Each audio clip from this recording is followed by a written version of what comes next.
ജോൺ ബ്രിട്ടാസ്, ഇവിടെ രാഹുൽ ഗാന്ധി എന്ന് പറയുന്നത് കോൺഗ്രസിന്റെ നേതാവാണ്. ഇവിടെ രാഹുൽ ഗാന്ധി എന്ന് പറഞ്ഞാൽ പ്രതിപക്ഷ സഖ്യത്തിന്റെ നേതാവാണ്. ഉറപ്പായും രാഷ്ട്രീയമുണ്ട്. രാഷ്ട്രീയത്തിൽ ഒരു കക്ഷിയുടെ നേതാവ് തന്നെയാണെന്നേ. അപ്പോൾ അതിൽ രാഹുൽ ഗാന്ധി ഇന്നലത്തെ ഒരു പ്രസംഗത്തിൽ മാതൃഭൂമി പോലൊരു പ്രധാന പത്രം നന്ദി രാഹുൽ അതിനൊന്നാം തലക്കെട്ടിൽ അടിക്കുന്നുവെങ്കിൽ ഈ രാഷ്ട്രീയമൊക്കെ മാറ്റിവെച്ച് വലിയൊരു ഭാരമിറങ്ങിയ ജനാധിപത്യ വിശ്വാസിയുടെ ആശ്വാസമല്ലേ ആ പത്രത്തിലടക്കം കാണുന്നത്? ബ്രിട്ടാസ്, അശ്മി, രാഹുൽ ഗാന്ധിയോടും അദ്ദേഹം പ്രദാനം ചെയ്യുന്ന കോൺഗ്രസ് പാർട്ടിയോടും എനിക്ക് രാഷ്ട്രീയ വിയോജിപ്പുണ്ട്. പക്ഷേ ഇപ്പോഴത്തെ വിഷയം എന്താണ്? പ്രതിപക്ഷ നേതാവ് എന്ന് പറയുന്നത് ജനാധിപത്യത്തെ നിലനിർത്താനുള്ള സുപ്രധാനമായിട്ടുള്ള ഒരു സ്ഥാനമാണ്. ഇന്ത്യൻ ഡെമോക്രസിക്ക് പറ്റിയ ഏറ്റവും പ്രധാനപ്പെട്ട അപജയം എന്താണ്? മോഡിക്ക് മുമ്പിൽ ഭരണഘടനാ സ്ഥാപനങ്ങളും ജനാധിപത്യ സ്ഥാപനങ്ങളും അടിമത്തം ആയി മാറി, അടിമകളായി മാറി. ഇപ്പോൾ സ്പീക്കറെ കുറിച്ച് എൻ്റെ ഇളയ സഹോദരൻ BJP വക്താവ് പറഞ്ഞല്ലോ, അദ്ദേഹം പറഞ്ഞ തെറ്റാണ്. അതായത് മുതിർന്ന ആൾക്കാരെ ബഹുമാനിപ്പിക്കാനുള്ള ഇടമല്ല പാർലമെന്റ്. അതായത് എന്തിനാണപ്പോൾ മോഡി അദ്ദേഹത്തിനെ സ്പീക്കർ സാർന്ന് വിളിച്ച് വണങ്ങുന്നത്? അങ്ങനെയാണ് മുതിർന്ന ആളാണ്, അതുകൊണ്ട് ഞാൻ വണങ്ങേണ്ടതില്ലെന്ന് തീരുമാനിച്ചാൽ മതിയോ? ഒന്നാമത്തെ സ്പീക്കർ മാവലങ്കർ മുതൽ നെഹ്റുവുമായിട്ടുള്ള ബന്ധത്തിന് കൃത്യമായി പറയുന്നുണ്ട്, നിങ്ങൾക്ക് വേണമെങ്കിൽ മുതിർന്ന ആൾക്കാരെ വണങ്ങാം, അത് നിങ്ങളുടെ വീട്ടിലോ അല്ലെങ്കിൽ നിങ്ങളുടെ സ്വകാര്യ ഇടങ്ങളിലോ അല്ലെങ്കിൽ BJP ഓഫീസിലോ ആയിരിക്കണം.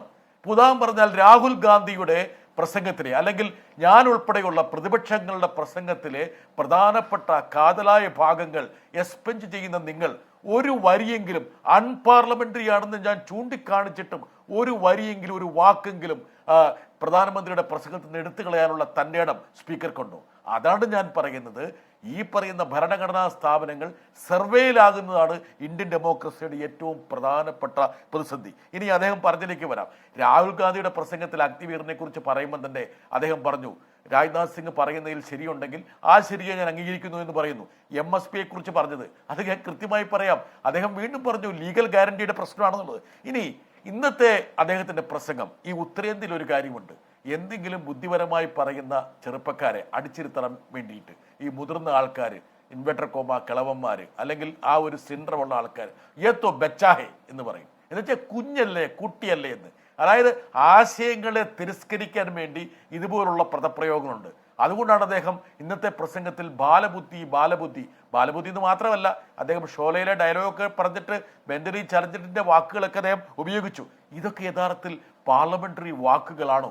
ഒരു പ്രധാനമന്ത്രിയുടെ വായിൽ നിന്ന് വരേണ്ട വാക്കുകളാണോ? ഇനി എൻ്റെ BJP സുഹൃത്ത് ശ്രദ്ധിക്കേണ്ട ഒരു കാര്യം, ഇന്ന് പ്രധാനമന്ത്രി ഊന്നിയ പ്രധാനപ്പെട്ട ചില കാര്യങ്ങൾ, രാഹുൽ ഗാന്ധി ഇന്ത്യയുടെ പ്രധാനമന്ത്രി ആയിരുന്നു എങ്കിൽ അല്ലെങ്കിൽ കോൺഗ്രസ് പാർട്ടിയാണ് ഇന്ത്യ ഭരിക്കുന്നതെങ്കിൽ പറയേണ്ട കാര്യങ്ങളല്ലേ അദ്ദേഹം പറഞ്ഞത് മുഴുവൻ.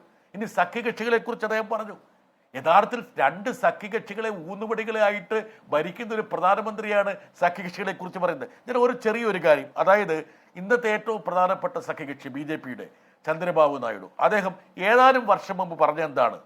The pseudo chowkidar guarding only hardened ക്രിമിനൽസിനാണ് മോഡി സുരക്ഷ നൽകുന്നത്. Modi is taking revenge on minorities. If they want safety, Modi must be defeated. Modi is trying to destroy democracy. ഇത് പറഞ്ഞ ആരാന്നറിയോ? ചന്ദ്രബാബു നായിഡു. ആ പറഞ്ഞ ആളെയാണ് സഖ്യകക്ഷിയാക്കി നിർത്തിക്കൊണ്ട് ഈ ഭരണം നടത്തുന്നത്.